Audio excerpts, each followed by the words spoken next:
ჩემს სკოლაში რემონტი გააკეთეს სააკაშვილის მეფობის დროს.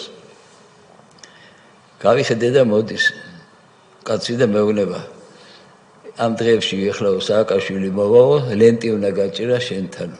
სულხანი დაჭერილია და ვაგინებთ სააკაშვილს. როგორი საქმეა? მე თამაზ მოლაშვილმა სააკაშვილი რომ მოვა, აუცილებლად უნდა ხელი ჩამოვართვა.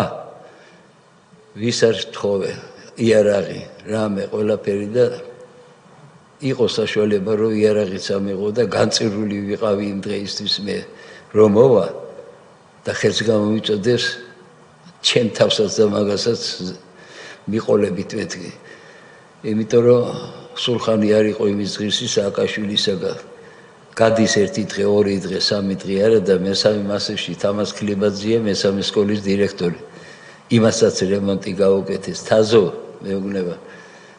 აღარ ინერვიულო, ეხლა მოვიდნენ შუანი გააკეთეს და ჩემთან მოდის ვიღაცამ გადააფიქრებინა ეს სულხან მოლაშვილის მამა რაღა მან უნდა გაჭერა ლენტი წადი და იქ გაჭერიო და ამც და მეც და მაგასაც თორე ეხლა კი არ ტრაბახობდა აქ სატრაბახო რა არის რა მე თავი გადადებული მქონდა და იარაღიც მქონდა არც მაგას გავახარებდი არ ჩემ თავს